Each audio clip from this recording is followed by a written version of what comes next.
Bienvenue à cette émission Monde du Savoir. Comme vous le savez, ici nous décryptons, nous évoluons avec la science, on évalue les systèmes éducatifs congolais. Aujourd'hui, nous avons une thématique assez spéciale parce que plusieurs questions se posent autour de la richesse. Pourquoi nous allons à l'école? Quelle est l'importance des études que nous faisons avec de gros diplômes pendant que le train de vie que nous sommes en train de mener ne répond pas à nos diplômes? Quelle est cette valeur justement que nous pouvons attribuer à ces diplômes? Nous en parlons avec quelqu'un qui a fait l'expérience partant de la pauvreté parce qu'il était lui-même pauvre et aujourd'hui un millionnaire congolais jeune de son état. Il s'agit de Ricardo Kanyama sur ce plateau. Bienvenue. Merci, M. Nadin. Alors, vous êtes ce que l'on appelle un témoin vivant de la pauvreté parce que vous-même, vous en avez vécu et aujourd'hui, vous êtes riche millionnaire, on peut dire. Est-ce que millionnaire en francs congolais ou en dollars? Voilà, c'est un concept millionnaire. Généralement, on parle de millionnaire en dollars américains, mais je suis aussi millionnaire en tant que formateur, que je suis capable de former quelqu'un de partir de strictement rien pour devenir millionnaire. C'est ça ma spécialité. Est-ce que vous vous sentez à l'aise sur ce plateau de Télé 50? Vos impressions? Oui, je me sens très à l'aise. C'est vraiment un plateau standard, à un standing international et je remercie beaucoup. Jean-Marie Kassamba. Jean-Marie Kassamba et Télé 50 pour ce professionnalisme. Merci. Merci beaucoup. Alors, première question que j'aimerais vous poser. Comment vous avez vécu cette expérience? Qui êtes-vous d'abord? Faites-vous connaître. Qui est Richard Kanyama? Ricardo? Bon, Ricardo, c'est le monsieur qui est connu aujourd'hui comme Coach Ricardo. Coach Ricardo. Coach Ricardo, je suis président de l'International Success Training Center, qui est le premier centre de coaching financier, qui est une institution qui enseigne aux autres justement comment il faut faire pour sortir de la pauvreté ou pour sortir du niveau actuel pour devenir beaucoup plus riche. Je suis auteur et je suis auteur donc des livres sur les succès, dont les livres La chef de ma mère, 45 secrets du succès et Pouvez-vous devenir riche et aller au ciel? Mais je suis avant tout d'abord un homme d'affaires, un entrepreneur parti de strictement rien, ce que nous appelons les self-made men.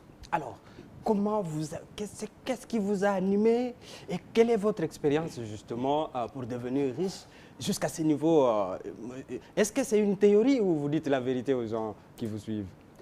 Le problème, c'est que tout est question de... Il n'y a pas de magie, c'est question de savoir et de connaissance. Lorsqu'on ne s'y connaît pas dans un domaine, tout paraît de la magie, tout paraît au-dessus de la réalité, tout paraît impossible, mais lorsqu'on se connaît dans un domaine, ça devient facile et on réussit plus facilement. Je pense que mon cas, c'est le cas de tout le monde, de tous ceux qui ont été formés dans notre système éducatif. Nous avons été à l'école avec l'illusion que l'école nous apprendrait comment devenir riche. C'est dans cette logique que nous avons été formés. Et j'ai été formé dans cette logique jusqu'à ce que j'ai fini mes études universitaires et j'ai obtenu le diplôme universitaire et j'avais fait la philosophie. Rendez-vous compte qu'à ce moment-là, je me rends compte qu'une chose est d'avoir un diplôme universitaire, une autre chose est de savoir comment devenir riche. Et donc, selon vous, avoir un diplôme ne te montre pas comment devenir riche? N'est pas forcément parce que nous devons connaître la logique de la formation classique ou universitaire. Lorsque vous suivez la formation classique, on ne vous apprend pas comment devenir riche. Si vous évaluez notre système éducatif, je ne sais pas dans quelle option et dans quel cours on apprend à quelqu'un, ne fût-ce que comment il faut vivre avec l'argent ou comment créer la richesse à partir de rien. Nous devons comprendre que les systèmes éducatifs, presque tous les systèmes éducatifs, leur objectif, c'est de former des professionnels. Ça veut dire les gens qui ont des compétences dans un domaine précis. Si vous allez à l'université, dans une faculté de médecine, on forme des professionnels de la médecine, des gens qui peuvent résoudre des problèmes liés à la médecine. C'est ce domaine qui doit nourrir justement son homme. Ok. Alors, ces domaines-là, si vous voulez maintenant devenir riche, vous devez associer une autre connaissance, qui est un autre savoir, c'est ce savoir dont nous parlons, qui est absent de notre système éducatif, qui consiste à comprendre la logique de la création de la richesse, l'intelligence financière et les stratégies qui utilisent les riches universellement à travers le monde pour créer la richesse en partant de cette mariée. Alors, une question par rapport à cela. Beaucoup de gens travaillent, vous avez dit, dans des domaines divers. avec d'énormes diplômes. Mais finalement, sur terrain, le rendement, c'est qu'ils vivent, ils croupissent dans la misère. En Afrique et en RDC de manière particulière. Ma question, c'est de savoir pourquoi ces contrastes, où se situent les problèmes à votre niveau? Parce que vous avez déjà franchi les caps, justement. Oui, c'est parce qu'il faut bien identifier les problèmes. Le vrai problème, c'est un problème d'ignorance. Ça veut dire, ce n'est pas parce que vous êtes professionnellement bien formé que vous êtes aussi formé dans d'autres domaines. Parce que nous n'avons de savoir que dans notre domaine.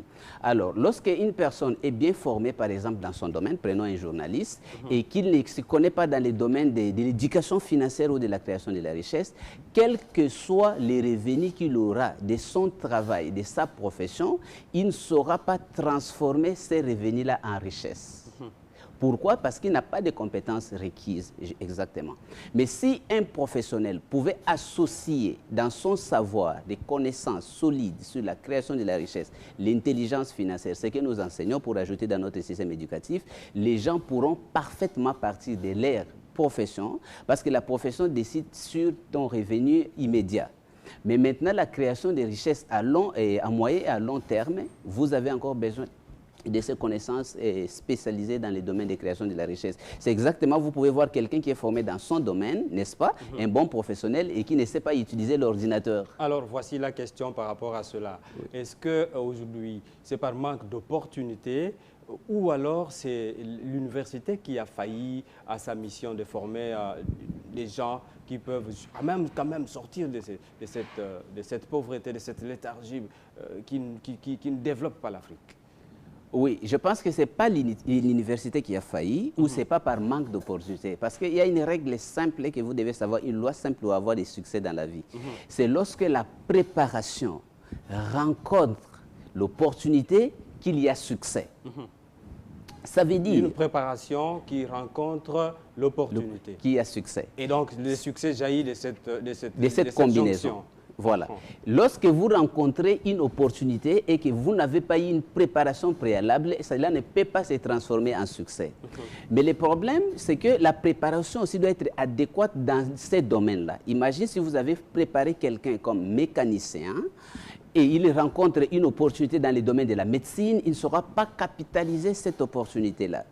Alors, lorsqu'on nous forme à l'université, on nous forme seulement sur le plan professionnel et qu'on ne nous forme pas sur le plan de la création de la richesse, nous sommes comme des gens qu'on a formés dans le karaté et qui doivent faire les championnats de boxe. Quelle est votre chance de réussir si vous avez été formé toute votre vie au karaté et vous devez faire maintenant les championnats de boxe avec les champions du monde dans le boxe, mais vous ne pouvez pas capitaliser cette opportunité de rapport. Par conséquent, qu'est-ce que vous préconisez, vous, pour justement sortir de cette figure? Parce que c'est une figure forte, je dois quand même le rappeler. Vous partez d'un parcours de karatéka et vous devez vous battre avec un boxeur, ce qui est diamétralement des disciplines opposées. Et donc, ça veut dire que nous partons d'un système éducatif dans lequel nous sommes élevés, nous, et au même moment, on ne nous a pas appris comment faire la richesse. Voilà. C'est cela. Exactement. Alors, qu'est-ce que vous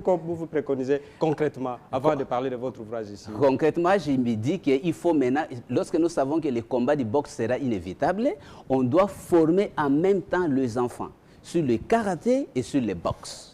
Donc, nous devons former en même temps la population sur le plan professionnel et sur le plan de la création des richesses. Le fisc qu'on forme notre jeunesse sur l'éducation financière, qu'ils comprennent que créer la richesse, partir des stricts mariens, devenir riche n'a pas seulement à voir avec la quantité d'argent qu'on gagne dans sa profession, mais avec comment nous utilisons notre argent, quels sont les plans et les stratégies que nous avons, avec les compétences financières nécessaires pour créer maintenant des fortunes à partir des faibles revenus.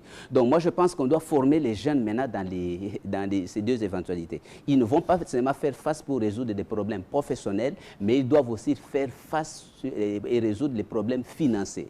Et nous voyons que les gens réussissent sur le plan professionnel et ils échouent sur le plan financier. C'est ça le vrai problème. Alors je dois rappeler que vous, face à cette difficulté que vous avez rencontrée dans les milieux africains, vous avez mis en place une stratégie. Et d'abord, il y a une école que vous avez mise en place, Institut ISTC. Qu'est-ce que ça veut dire, ISTC? Ok, ISTC, ça veut dire International Success Training Center. C'est un centre qui a été formé pour pallier à ces lacunes, ces vides laissés par les systèmes éducatifs qui n'a pas formé la population sur la création de la richesse, comment vivre avec la richesse, comment créer la richesse à partir des petits revenus. Et nous voulons amener ces savoirs et cette connaissance théorique et pratique pour permettre à l'homme africain d'augmenter ses compétences dans ce domaine et sortir de la pauvreté. On va suivre ce qu'a été cette activité que vous avez organisée l'an dernier chez vous au centre là. C'était quoi l'activité? C'était une conférence organisée à la fin de la collation de la première promotion qui avait suivi des cours de leadership financier dans notre centre. Et nous avions donc donné une conférence où beaucoup de gens sont venus suivre ces cours. On suit un extrait et puis on va commenter.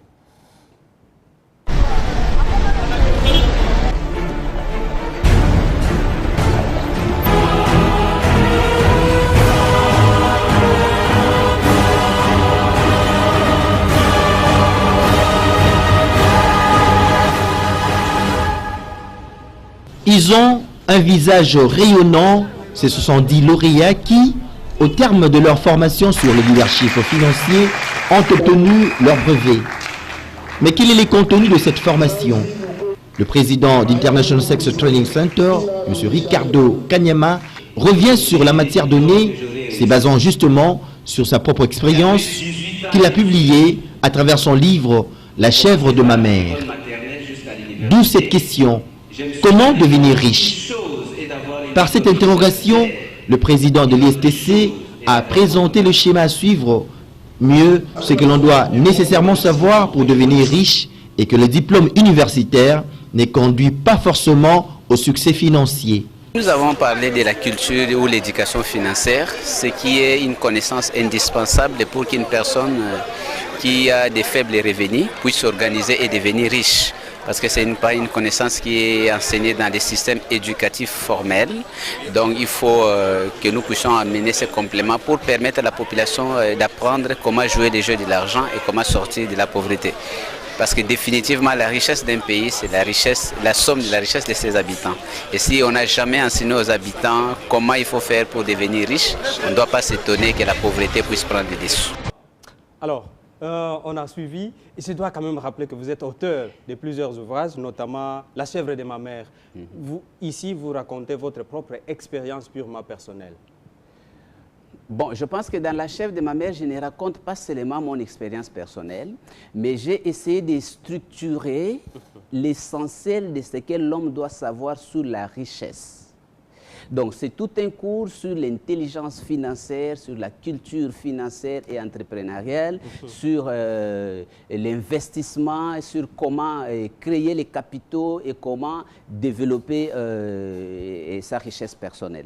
Donc, c'est une manière d'apprendre aux Africains, dans un langage africain, à partir des éléments de notre culture, l'éducation financière nécessaire pour capitaliser les opportunités financières dont nous avons pour devenir. Et donc, le message clé, c'est que ici, vous apprenez aux gens à épargner, à savoir épargner à partir de ce qu'ils gagnent. Et au même moment, ils doivent non seulement épargner, mais aussi penser à investir. C'est cela le message? Le message clé, c'est que nous ne devons pas attendre que les fonds tombent du ciel. Parce que pour devenir riche, vous devez utiliser soit votre argent, soit l'argent de l'autre. L'argent de l'autre, c'est les crédits. Or, lorsque vous commencez dans la vie comme auto-entrepreneur, aucune banque ne vous donnera les crédits. Parce qu'on voudra d'abord que vous puissiez commencer avec vos moyens. Parce que vous devez avoir l'historique au moins d'une année ou de 6 mois de travail. Alors, l'idée, c'est d'amener les gens à savoir qu'on commence à construire son capital avec son revenu. En épargnant une partie de son revenu, n'est-ce pas? C'est avec ces capitales maintenant qu'on peut investir et plus long et être qualifié pour obtenir des crédits qui vous permettront d'aller beaucoup plus loin comme investisseur ou comme entrepreneur. Alors, un deuxième ouvrage signé Ricardo Kanyama, pouvez-vous devenir riche et aller au ciel? Alors, la Bible, il me semble que, moi je ne suis pas pasteur, il me semble que la Bible dit les riches n'hériteront pas les royaumes des cieux, pendant que vous affirmez le contraire, justement. Ah oui, mais si la Bible dit que les riches n'hériteront pas les royaumes des cieux, donc nous devons accepter que c'est normal la pauvreté actuelle de notre pays et nous devons encore prier pour que cette pauvreté puisse s'accentuer. Je pense que c'est... Mais allez, d'où vient ce contraste justement? Ok, ce contraste vient d'un concept qui nous a été inculqué par la politique de la colonisation, qui voudrait faire passer une idée claire aux colonisés que la richesse n'était pas une bonne chose, afin qu'ils puissent se désintéresser. Parce que le vrai obstacle, c'est d'abord un obstacle mental. Lorsqu'une personne croit que la richesse ne lui permettra pas d'aller au ciel, il n'aura jamais le courage d'agir pour devenir riche. Parce que la richesse représente pour lui un danger. Nous sommes justement en train de dire aux gens qu'il faut briser, la peur d'affronter la peur, et il faut exorciser cette foi négative à la richesse, parce que c'est justement la pauvreté aujourd'hui qui est la source de tous les maux.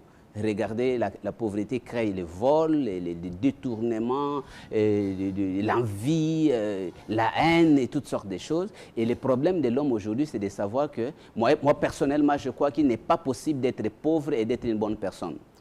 Alors, Richard Kanyama, qui part d'une pauvreté, je dois quand même rappeler votre propre expérience, que vous avez commencé avec une somme de 15 $ américains et pour aboutir à des centaines de milliers de dollars aujourd'hui. Est-ce que vous pouvez édifier un peu les auditeurs qui vous suivent à travers votre petite histoire? Comment vous avez commencé et d'où vous est venue cette idée justement de vous inculquer cette discipline financière et de quelle manière faut-il s'y prendre justement? Ok, cela est venu d'une réflexion parce que je vous ai dit que je suis philosophe.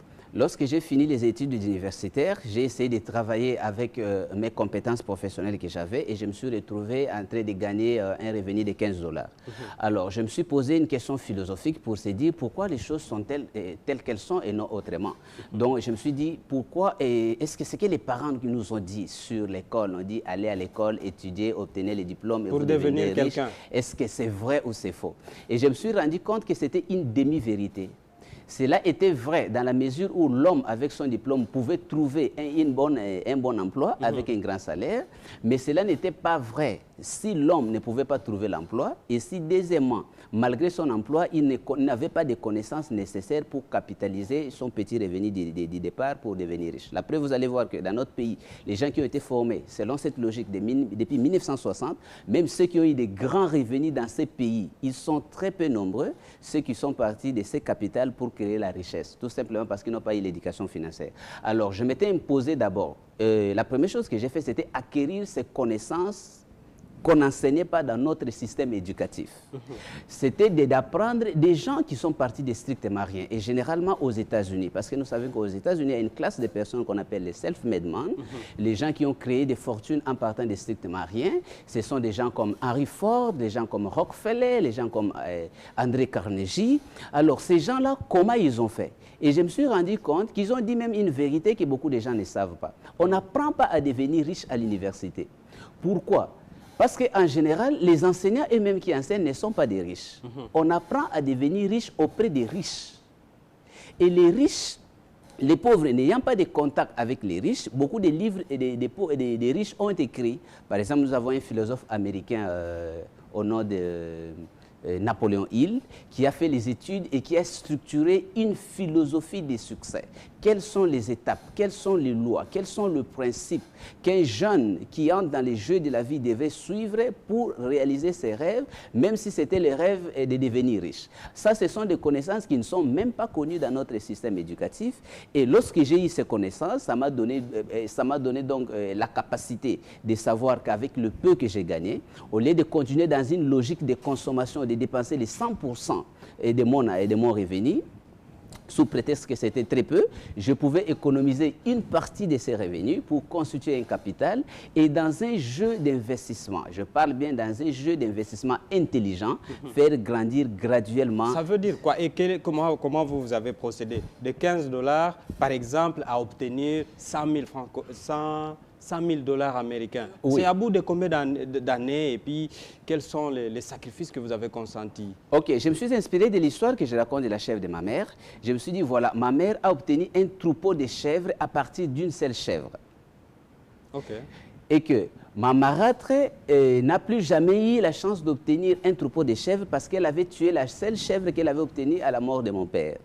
Et que les cousins ont perdu leur troupeau de chèvres qu'ils avaient hérité à la mort de mon père parce qu'ils se sont mis dans la logique de consommation. Et ça symbolise notre comportement sur l'argent.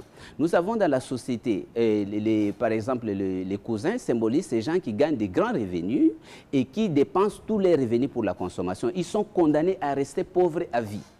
Et la marâtre symbolise ces gens qui ont des petits revenus, mais qui disent c'est trop peu, nous avons beaucoup de besoins, on ne peut pas épargner une partie pour l'investissement. Et ma mère représente cette personne malgré les difficultés et qui comprend qu'il faut faire des sacrifices dans la vie. Il faut donc endurer les sacrifices d'aujourd'hui pour jouir demain. Donc il a gardé sa chèvre pour avoir un troupeau. Alors mon objectif en ce moment-là, d'après ce que j'avais appris, une des choses c'était d'économiser au moins 10% de son revenu. Et comme j'avais un revenu de 15 $, et parce que je voulais réussir un peu plus vite, je me suis donné l'objectif d'économiser 10 $ sur les 15. Okay. Mon objectif, c'était d'obtenir 50 $. Lorsque vous avez un objectif et lorsque vous faites le premier pas, le reste, c'est Dieu et la nature qui les fait. Je suis allé beaucoup plus vite. Au lieu de 5 mois, en 2 mois, j'ai trouvé une opportunité pour gagner 30 $ et j'ai eu 50 $. C'est ces premiers 50 $ que j'ai appelé ça à la chèvre de ma mère. Ça veut dire quoi? À cette époque, ici à Kinshasa, une chèvre coûtait 50 $ et un billet de 50 $ était donc l'équivalent de la chèvre. De même que vous pouvez utiliser ces billets pour une consommation quelconque, cela équivaut à tuer votre chèvre. Si vous conservez ces billets de 50 $ et vous trouvez les moyens pour l'investir, pour faire agrandir ce capital, cela équivalait à conserver votre chèvre et en vue d'obtenir un troupeau. C'est comme ça, graduellement, par des activités de vente et d'économie, je suis arrivé à 400 $ et c'était graduel. 400 $, 3500 $, 3500 $, 15 000 $, 15 000 $ et c'est une logique infinie et c'est la logique utilisée par les riches. Cette logique-là, est-ce que vous n'avez pas utilisé ce qu'on appelle aujourd'hui de la magie, les loges? Vous n'êtes pas dans les loges, partir du néant jusqu'à arriver. Est-ce qu'on peut devenir riche sans pour autant aller dans ces histoires-là, justement? Oui, exactement. C'est parce que je me demande, est-ce que pour qu'une chèvre devienne un troupeau, on a besoin d'aller dans une loge? C'est ça la question que nous devons nous poser. Il y a une loi naturelle de la vie, c'est la loi de la richesse. Vous savez, la pauvreté est contre la nature. Pourquoi dans la nature, si vous observez la nature, il y a une logique de croissance. Tout quoi? Un enfant qui naît doit croître. Vous ne pouvez pas semer un grain de maïs et récolter un autre grain de maïs. Ça, c'est la pauvreté. Ah, des péricopes assez profonds.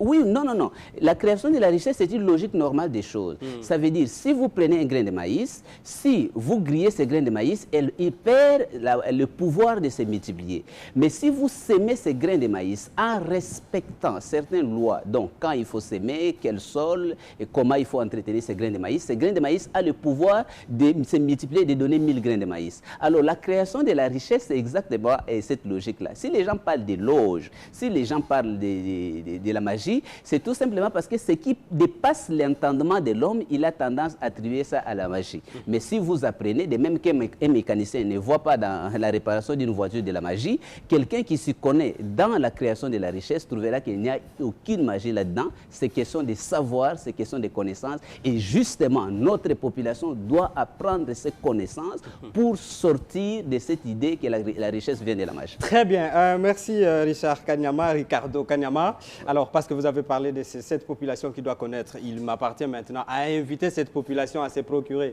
cet ouvrage, un beau livre signé Ricardo Kanyama, La chèvre de ma mère. Ici, chers auditeurs, moi je l'ai lu de bout en bout et désormais j'ai changé ma façon de vivre et ma façon de voir pour que je devienne riche d'ici quelques années, 3-4 ans peut-être, pour que j'égale ou dépasse même Richard Kanyama lui-même, parce que la connaissance qu'il nous donne dans ces livres de combien de pages, 185 pages, ce n'est pas énorme, à un français limpide. En tout cas, sont de très très bons conseils à mettre en place. Et les prochains numéros du monde du savoir, nous allons aborder justement cet ouvrage pour l'expliquer à fond aux auditeurs qui vont nous suivre justement par rapport aux téléspectateurs, j'allais dire. Je ne suis plus à la radio. Et donc voilà, le prochain numéro, ça sera cet ouvrage qu'on va décrypter à fond. Ok. Merci de nous avoir suivis sur Télé 50. Les questions de la richesse, ça vous intéresse, ça m'intéresse et ça intéresse toute l'humanité parce que les pauvres, on en trouve partout, que ce soit en Europe ou en Afrique ou en RDC de manière particulière. Et donc, je vous invite, chers téléspectateurs, à vous procurer cet ouvrage une fois de plus. Ouvrage qui contient des conseils, justement, de quelqu'un qui a vécu la pauvreté de son état de nature jusqu'à devenir millionnaire aujourd'hui. Au revoir, à nos prochaines éditions.